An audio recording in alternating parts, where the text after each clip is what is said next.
welcome to a new episode of Echo-Based Gaming, the first one of 2024. Yeah. And with that, I would like to start with wishing everyone a happy new year, that all your wishes may come through, and also the year that Star Wars Unlimited releases. Yeah.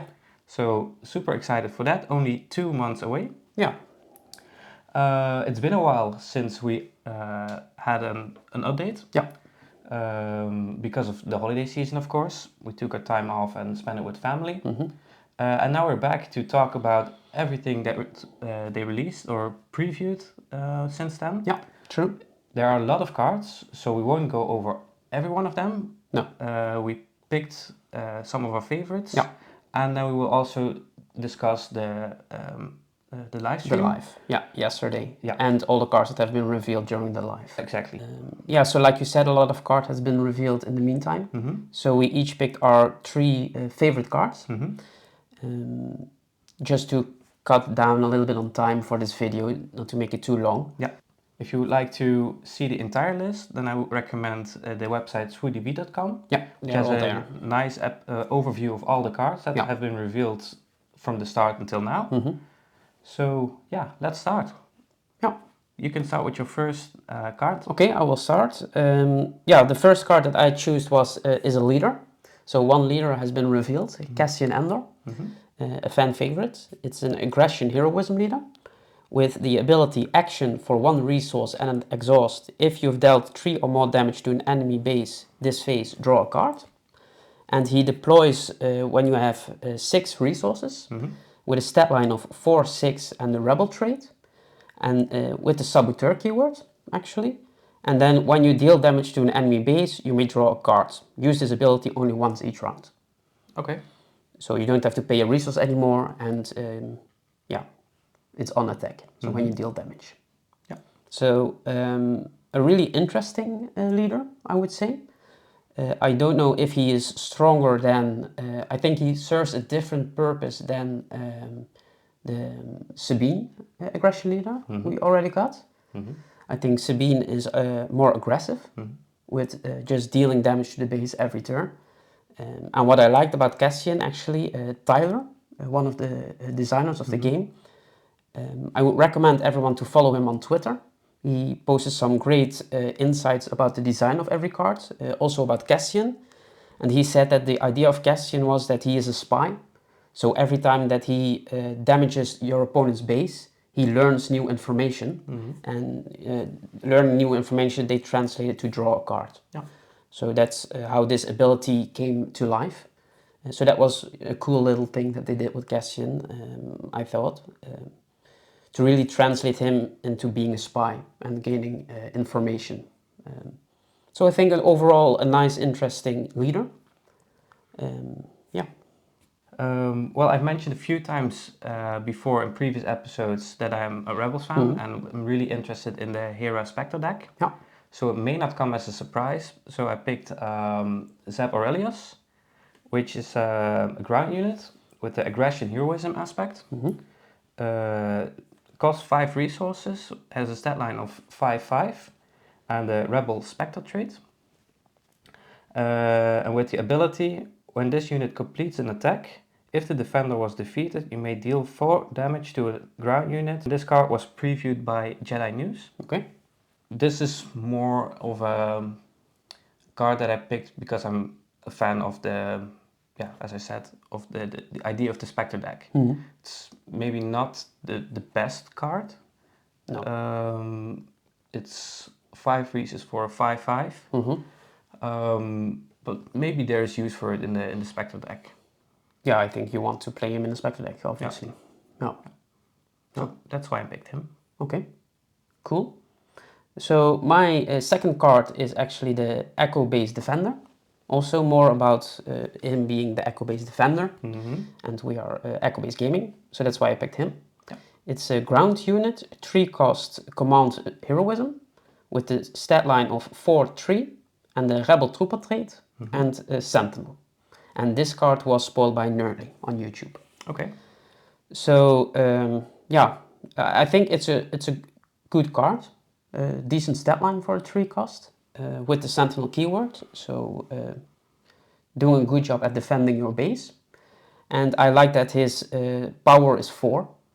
Because with a lot of Sentinels you see that they have a little bit of less power and more HP.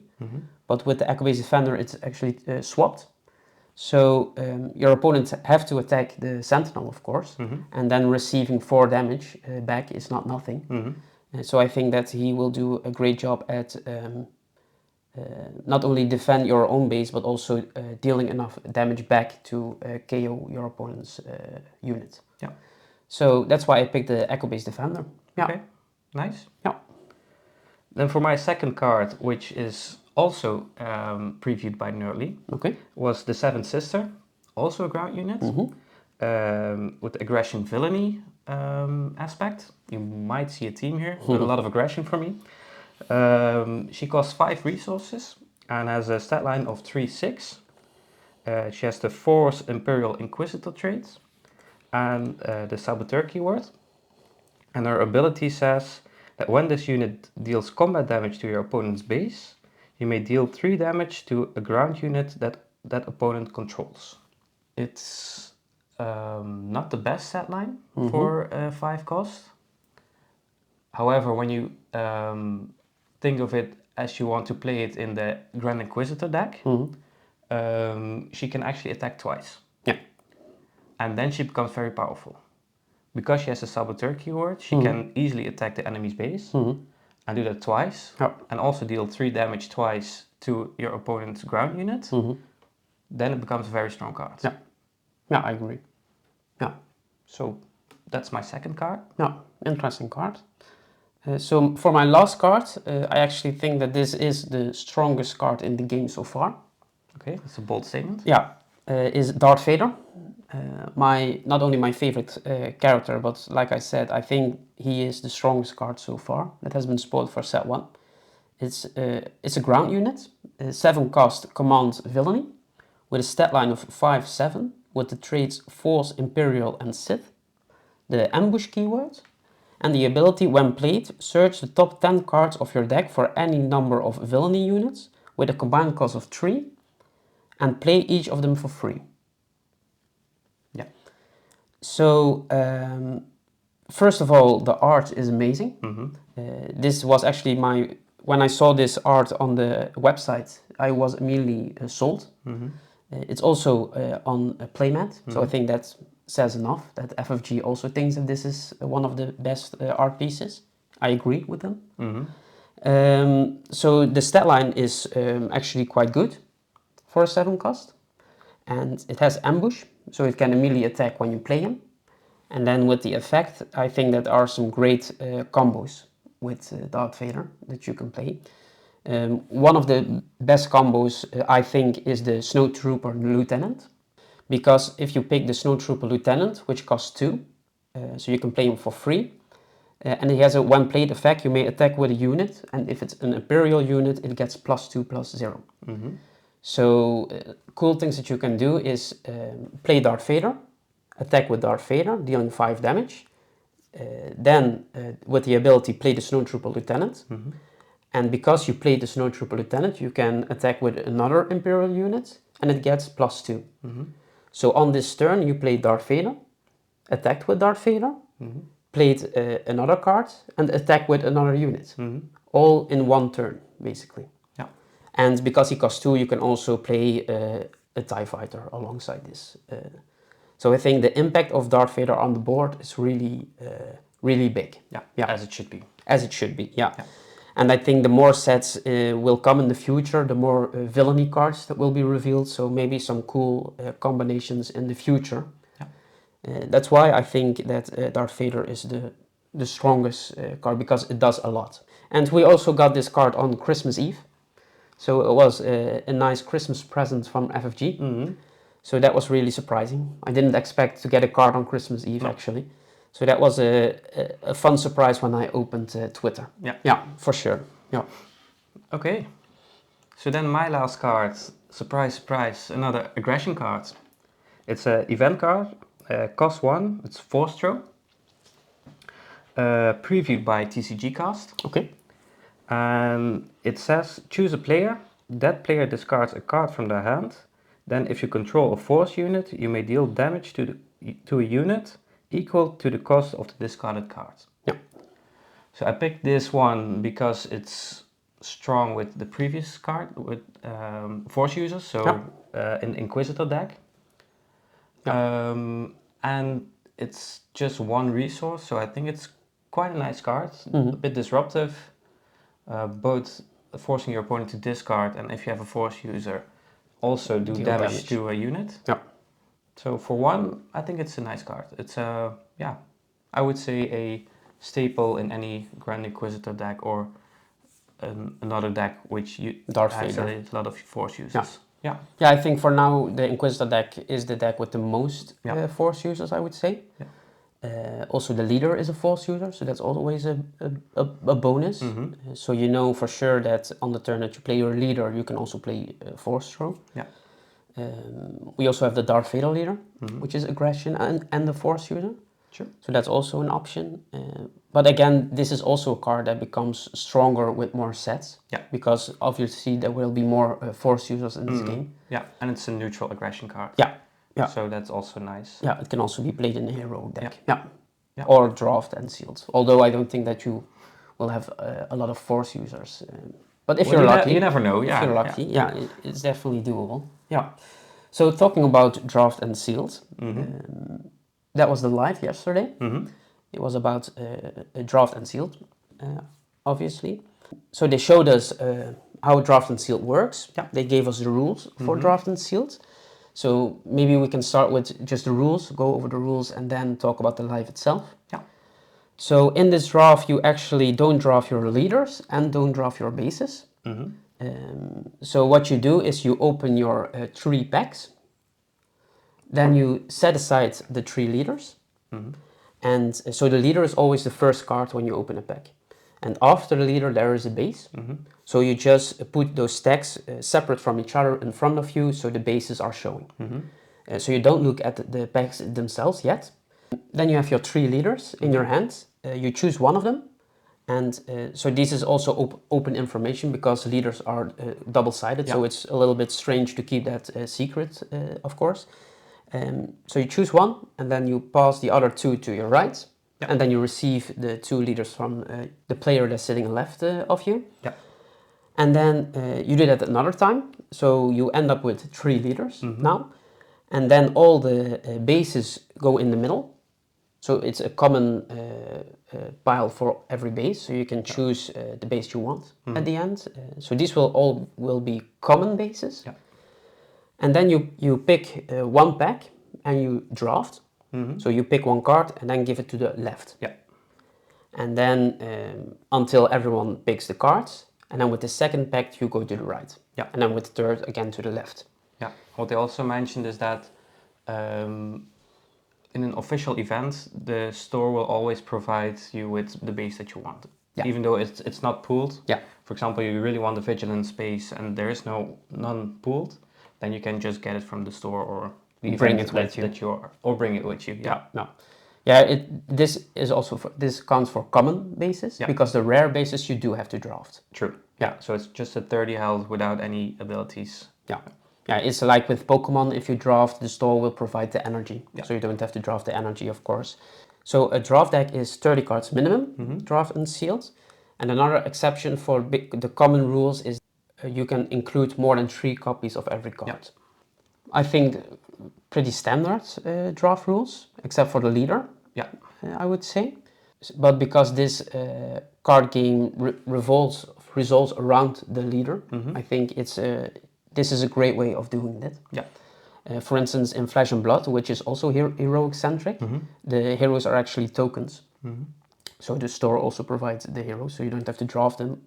But I think this is a fun, nice little mini draft for leaders. So it is open information, so you know what your opponents are drafting, the leaders. So that also gives you a little bit of information. Definitely at the start it will be more casual because the drafts will likely be what you play in your weekly store, because draft and sealed, or because constructed will be the main format for official tournaments. And they said that in the future they are looking to make tournaments for draft and sealed, but maybe. Yeah. So draft and sealed is more of a casual format. Yeah. So you know, a lot of people also said that if you take out the leaders of your packs, you can actually peek at what cards that you get. So, but it's a casual thing, so just don't do it. Yeah. You know, if you're cheating at the casual level, then why are you even playing? Yeah. True. And when we get official tournaments for draft and sealed, there will always be special rules applied. For instance, with Magic, people don't open the packs themselves, but judges do it for them. So you just get the piles in front of you. Yeah. In Flesh and Blood, they actually also, I don't know if judges open the packs, but they open the packs and then do them in little envelopes and give the envelopes to the players. Okay. So players actually don't open the packs at official tournaments. Yeah. So there are a lot of ways to prevent people from peeking at the packs. Yeah, Tyler showed a nice way. Yeah. Like he opened the pack and just take the leader out and then leave the rest in the pack. Yeah. Yeah, there are definitely options, and also at official tournaments there are definitely judges will always stand around the table, so they will always keep an eye out, of course. Yeah. So those are the rules for draft and sealed. Yeah. Or for draft, sealed is 6 packs, and you don't give the packs around, but you just build a 30 minimum card deck with the 6 packs. So you don't also have to pass the leaders around. You just build a deck with the cards that you open, and sealed will be played at the pre-release. Yeah. So I think almost every TCG has sealed at the pre-releases. Or starter decks, but mostly it's sealed because it's the easiest limited format to run. Yeah. Yeah. Yeah. Something that they also mentioned for draft, I think also for sealed, is that you're allowed to change your deck in between rounds. Yeah. True. With the original cards. Yeah. So sometimes during the tournament you will receive new packs, but you're not allowed to use those cards in your deck. No. But just with the original cards, you can just alter your deck every round. Yeah. No. So there's not like a soft side deck, I would say. Yeah, I don't think that you will build a completely different deck in between rounds because you drafted a specific deck if it's correct, or if you drafted right. So you have a small sideboard of cards that didn't make the first cut, but maybe now you see that, I do need more Sentinel, for instance, or I do need more draw power. Yeah. So you can switch those cards in between rounds. Yeah. So that's a fun little thing. Or you know that you have to go against another opponent and you know what they drafted, and you have some certain cards that are particularly good against their deck. Yeah. Then you can change those. Yeah. Yeah, true. So also something that was a first this live was foil cards and hyperspace rares in real life. Yeah.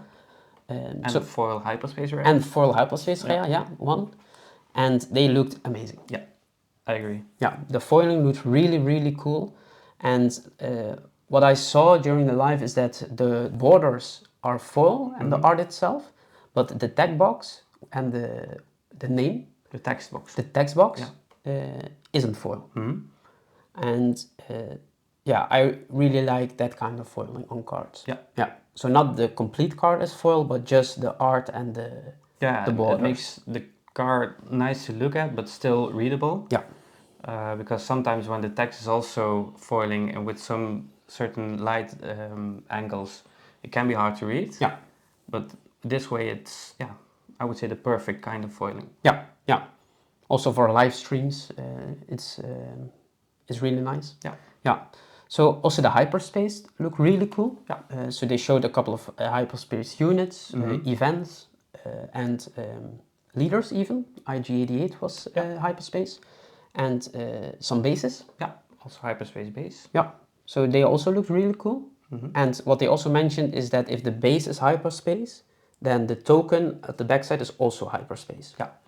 So for those who don't know, that the common bases will have the base on the front and always have a random token on the back. So for now it's a shield and experience token. Yeah. So I can't wait to open packs for myself. No. And what you also saw is that every pack has a foil. So and you saw that there were a lot of foils on the table, so that's always a good thing. Yeah. So opening packs is actually exciting. Yeah.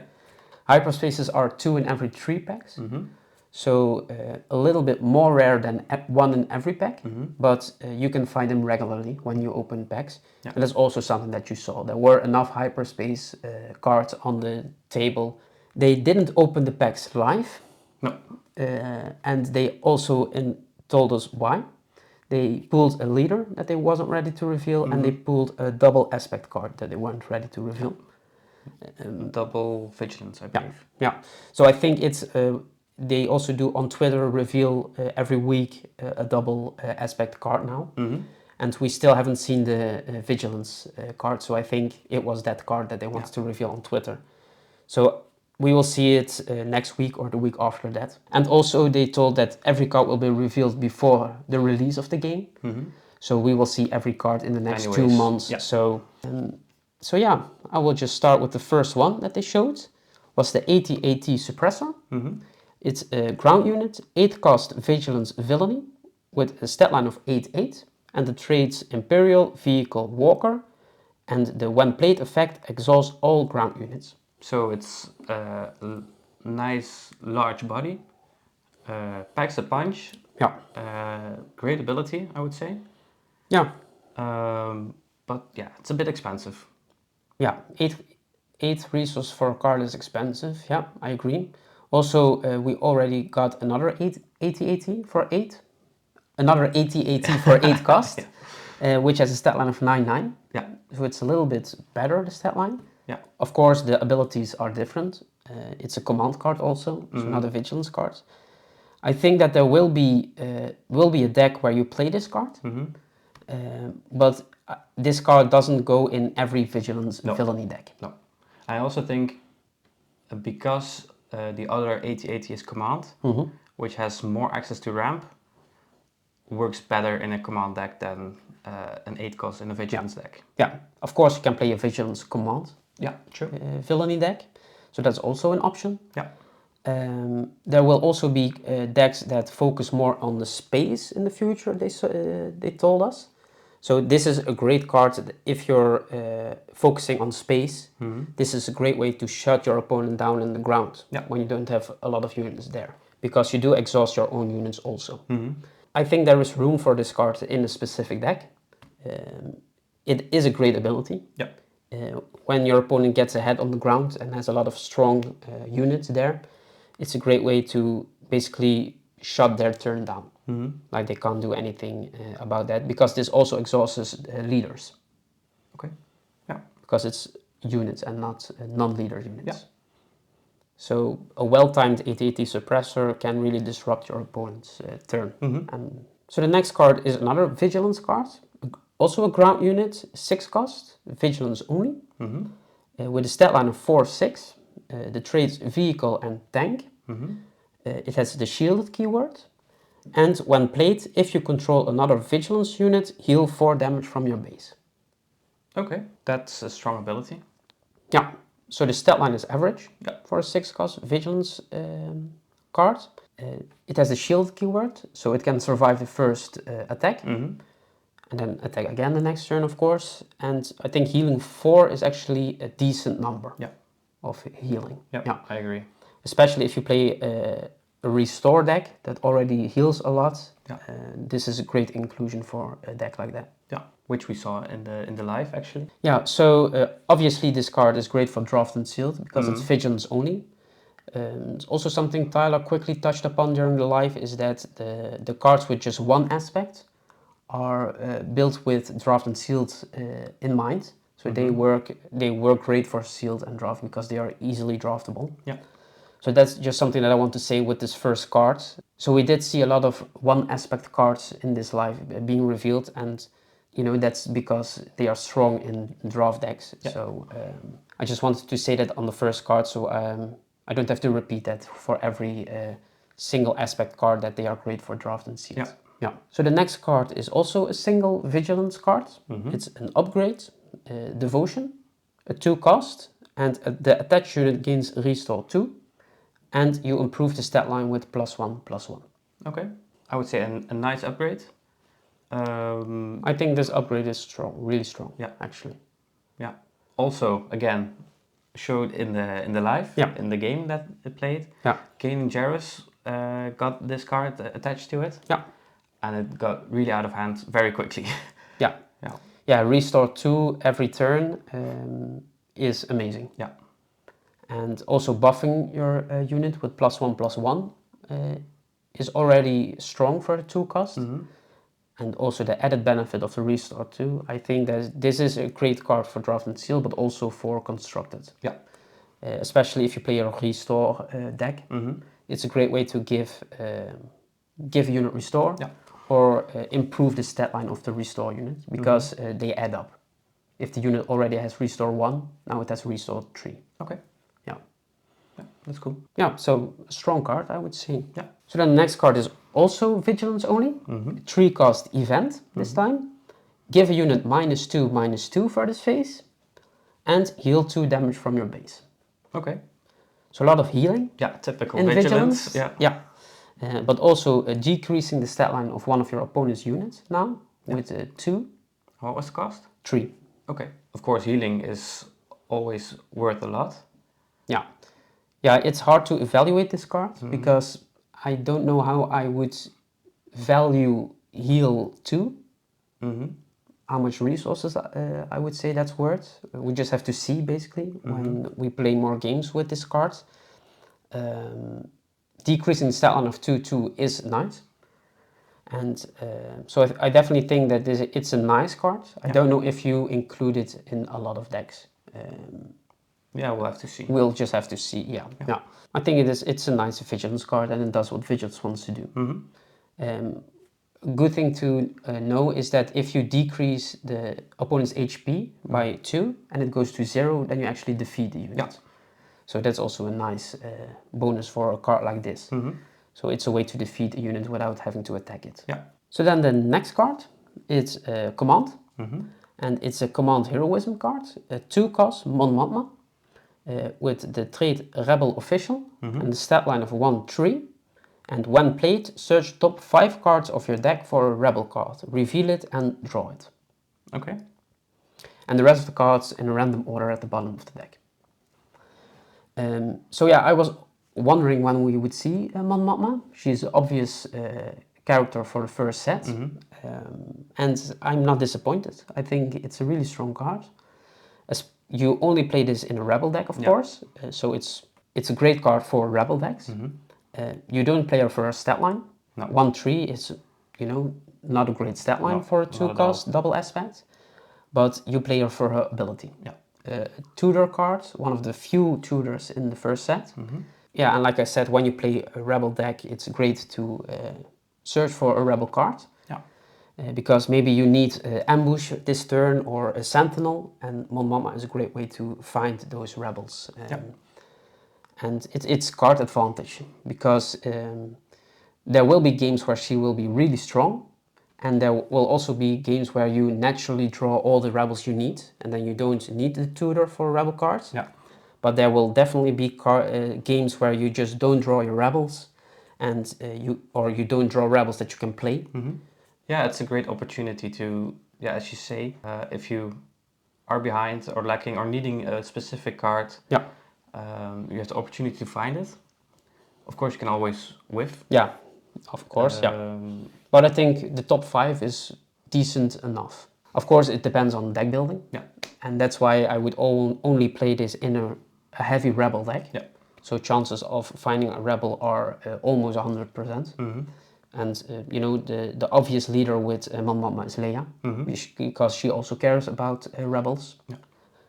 And there are enough rebels to actually make a rebel deck now.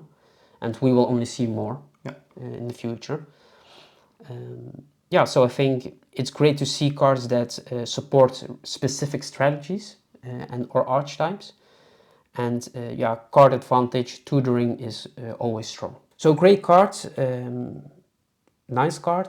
And the next card is also command.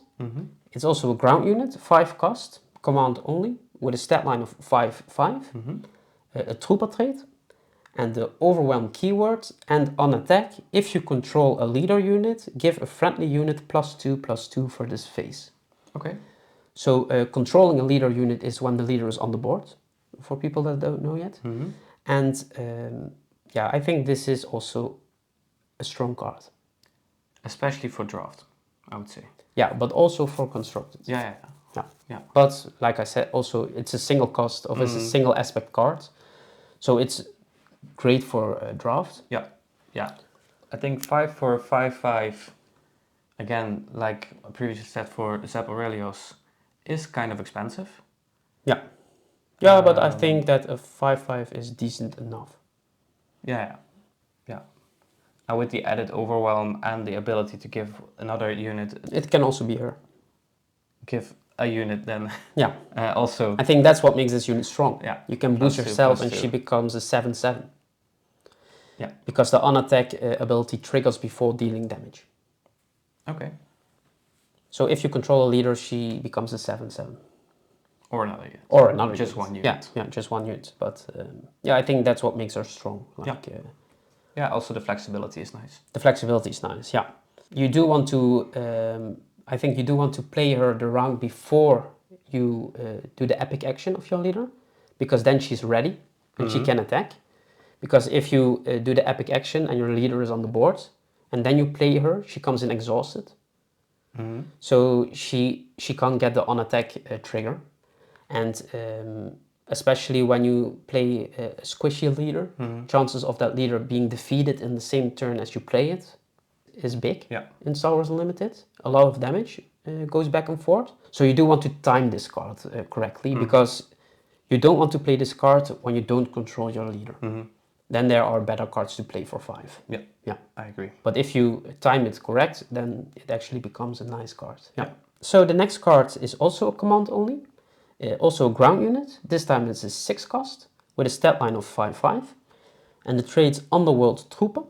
And it has Ambush and Overwhelm. Okay. So 2 keywords on this card. I think that's why the stat line is a little bit weak for a 6 cost. Yeah, true. But the combination of Ambush and overwhelm is really strong. Really strong, and you can really surprise your opponents. So I think a strong card. Yeah. The next card is also command only, an upgrade, 5 cost, Traitorous. When this upgrade becomes attached to a non-leader unit that costs 3 or less, take control of that unit. When this upgrade becomes unattached from this unit, that owner takes control of the unit. Okay. So we already have an event that takes control of one of your opponent's units, Change of Heart. That's a 6 cost. The difference is that's an event, and at the end of the phase it goes back automatically. Also, you can choose units with every resource requirement. This is an upgrade, and it has a resource requirement of 3 or less. But as long as the upgrade is attached on the unit, it stays on your side of the board. So you can actually make longer use of that unit. Yeah, and there are not that many ways to get rid of attachments. No, we will see one in a bit. Yeah, I think getting rid of upgrades. Directly is something that aggression can do. So I think that's the only aspect that can directly get rid of upgrades. But besides aggression correctly, not a lot of cards can get rid of upgrades. I think Cunning has a card that puts them back bounces in your hand. it back, yeah. So there are definitely more ways to get rid of upgrades. Yeah, but bouncing it back to the hand, then your opponent can just play it again the next turn. True. It's a 5 cost. It does cost a lot of resource. It really depends on what units that your opponent has in play. So hopefully with great on-attack abilities, for instance, because on-play abilities don't trigger with this card. Yeah, I don't know if this is a strong card. It really depends on the situation, I think. Like you say, with a great on-attack ability, or maybe your opponent has a Sentinel when you need it, and no access to Saboteur, then it could be a nice card. But as you say, 5 is expensive. To get control over 3 cost. So the next card is an event. Strike Through, 3 cost. Again, command only. A friendly unit deals damage equal to its power to an enemy unit. I think that's a nice card, because you can actually, with a ground unit, you can deal damage to space and other way around. And that's what makes this card strong. Yeah, also you don't receive damage back, Yeah. and you don't exhaust your unit, so you can also attack with it this turn. True. I think this card is amazing. There are similar cards like this in Magic, and I won a lot of Magic matches with cards like this. Yeah.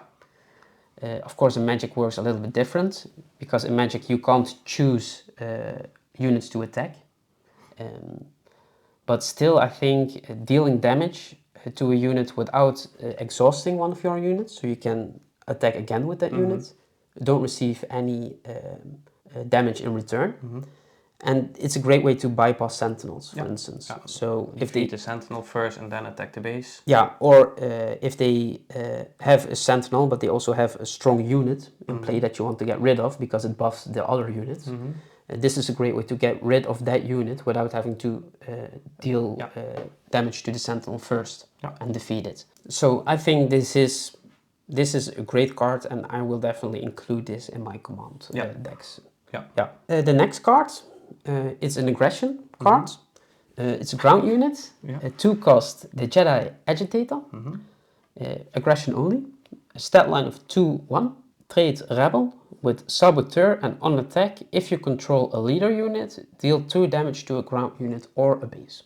Yeah, again, for a 2-cost stat line is a bit low, yeah, it's just not great. But I like the ability. Yeah. Dealing 2 damage, it's nice. Yeah, you do have to control your leader, of course. So again, you have to time this card correctly. But it's a typical aggression card, I would say, and I think overall a nice aggression card. Yeah, nothing too much, but it's also just a 2-cost, so it's also common. And it's nice that it's flexible, that you can choose between a unit or the base. Yeah, you do have to choose a ground unit. Okay. To do the 2 damage too. Because I think the idea of this card is that it blows up something. Yeah. So the next card is an event, 2-cost event, aggression only, power failure, with defeat any number of upgrades on a unit. So like I said, aggression has access to defeating upgrades. Yeah. So you could defeat the traitoress. So there isn't a maximum number of upgrades that you can attach to one. But cards like this make sure that your opponent doesn't just overload one unit. So also nice to know is that shield tokens and upgrades are also counted as upgrades in this game. I think this is a really strong card for aggression. Like we again, situational, but I think there are enough decks that play upgrades. Yeah, especially because shield and experience tokens are also upgrades. True. So this is a nice card when your opponent just overloads one unit to punish them for that. Yeah. And also when you play a deck that plays a lot of experience tokens and shields, you always have to keep cards like this in mind. Like to be careful to put too much upgrades on just one unit, but spread them out. Yeah. So also a nice card for the sideboard. So I think just great that cards like this are in the first set to prevent things like that. So then the last card, another ground unit, the Bounty Hunter Crew, a 6-cost Cunning Villainy card with the stat line of 4/4 and the traits Underworld and Bounty Hunter. Okay. With the ambush keyword, and when played, you may return an event from the discard pile to your hand. Okay. So Cunning cares about events. Yeah. I think Cunning also has the strongest events until now. So getting them back from discard pile to hand is actually great. Yeah. The stat line is not amazing for a 6-cost. Ambush is nice. But I think you want to play it for the when played effect to get events back to your hand. Yeah. Especially, I think Cunning is one of those aspects that can revolve around certain events in the future. Because like I said, they care about events, and they will definitely get some really strong events. Yeah. And also something like Waylay, for instance, is great to get back. So a strong card for the Cunning Villainy decks. Yeah, also like the art, and it's really... The art is amazing. It depicts Cunning very well, I would say. Yeah, so it's not the strongest card, I would say, but it's a tool that you can use in certain cunning decks, for sure. And yeah, like you said, the art is amazing. We saw the foil of this card, which looked amazing. Yeah. It's also just a common, so don't expect too much. Yeah. And even though it's quite expensive and resource-wise for a 4/4, but adding the ambush and the when played effect, it's still a 4/4 body. Which is nothing to sniff at. No. So yeah, I think it's could be a useful card. Yeah, definitely. Yeah. Yeah, I think you just play it, attack an important unit or the base, and then get the card back to your hand, and you don't really care if it dies or not, because it served its purpose, and that's why you play this card. So again, I don't think you play this in every cunning deck, but just the cunning decks that need certain events. And you basically, when you play a card like this, you have a fourth version of that event in your deck. If you put 3 in the deck, of course. Yeah. But you just have an extra version of a strong event that can be really useful. Or from Bosk. Yeah. Which deals damage when you play events. Yeah. Also nice about this card is that the event goes straight to your hand. Not on top of the deck, or you don't shuffle it back into the deck, but it just goes straight to the hand. So you can actually play it at the same turn. If you have enough resource for it, of course. We also got 3 common bases. So new arts, the capital city from Luton, the Castro city from the battlefield or Battlefront 2, and chopper base, also from Rebels. Yeah. So I think it's nice that we just get more versions of these common bases. Yeah. So you can pair them with the team that your deck wants to play. Fluff-wise is always Fluff-wise is always nice. Yeah. So those were all the new cards. Great cards. Yeah. A lot of single aspect cards for the draft and seal, of course. Yeah, then maybe coming back to the lives, is that, of course, we saw 2 games. Yeah. We saw a little bit of drafting, the last pack. Yeah. So Tyler actually explained the picks Yeah. and showed us what cards that he received and then why he picked certain cards. Yeah. And, his thoughts behind which cards to pick, which ones to pass. yeah. So yeah, it was a very fun and informative live. Yeah. Also long. Also long, almost 1.5 hours, Yeah. but worth it. Yeah, definitely. Yeah. So yeah, as said before, we saw 2 games. Do you have a favorite deck out of those? I think it was nice that we saw some IG88 action. Yeah. It's definitely one of the less powerful leaders of the first set, at least what everybody thinks. Yeah, it's a bit slapped on. Yeah, and just to see it in action is great. It did lose, so it wasn't great for the IG88 camp. No. But I think you could see the potential of IG88 during that match, and it's just a draft deck.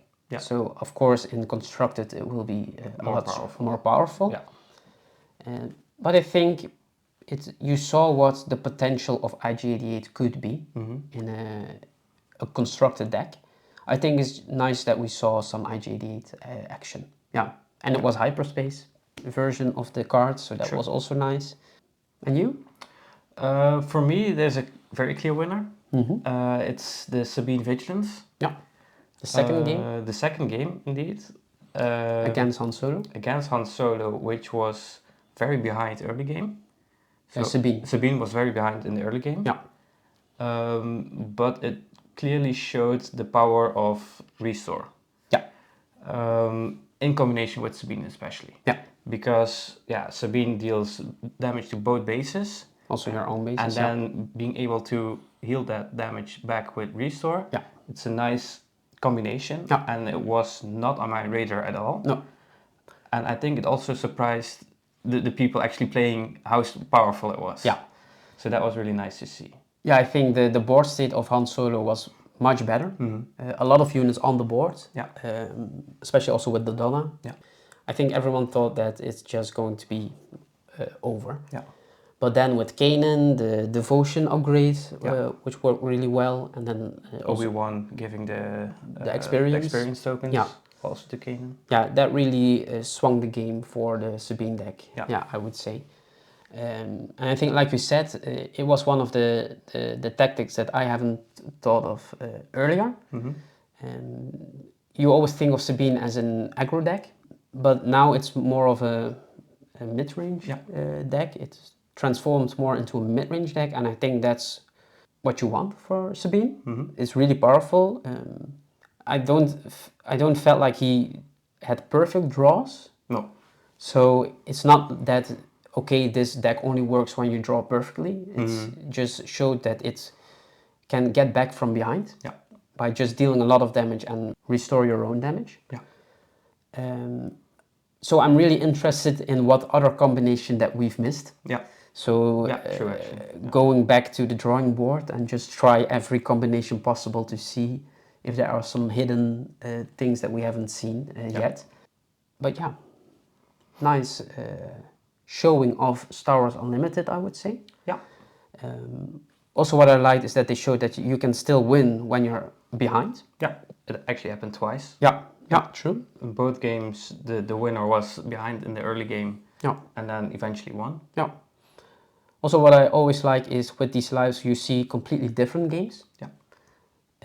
So with Constructed and also in Draft now, we saw that every leader has its specific play style.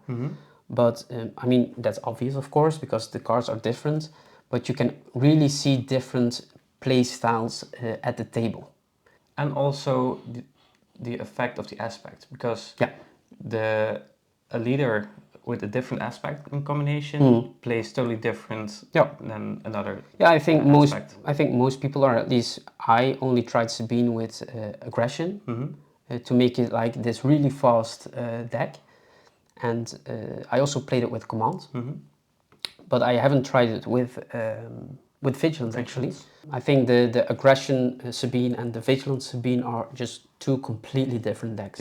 So I think a great showcase for Draft and Seal for Star Wars Unlimited. It's great that they included these two formats from the start. I think that was also a big selling point for a lot of people to try Star Wars Unlimited. That they designed this game with actually Sealed and Draft in mind. That wasn't the case in Star Wars Destiny, for instance, and the Living Card game. So it's new for FFG. And I think they did a great job. I agree. A nice live. If you haven't seen it, definitely go check it out to see the foils for yourself. I think with that we've discussed everything. I think that we can conclude this video. So when is the next live of FFG? The 17th. Okay, 17th of January. Okay. So that live is actually about the website. So I'm really curious about that live. Because that's also something new that they do for Star Wars Unlimited. So they build a separate site. So maybe you have already been on the site. So all the articles are posted there instead of the standard FFG website. And they also include, so you can build decks on the website. You can have a personal account on the website that tracks your progress, so your XP that you earn. There will be an event search on that website, so I think that we will learn a lot about the website, of course, during the next live. I think it's something that they worked really hard on. They discussed it briefly in another live a few months ago, and they were really excited and enthusiastic to tell us more about it. I am also really curious what's going to be. Like I said, it's something, again, completely different, and it also shows that they approach this game completely different than they did with the other games. And with that, I think we can conclude this video. Thank you for watching, everyone. If you enjoyed this video, please like, comment and subscribe, and stay tuned for our next episode. So have a nice day, and till next time. Goodbye. Bye.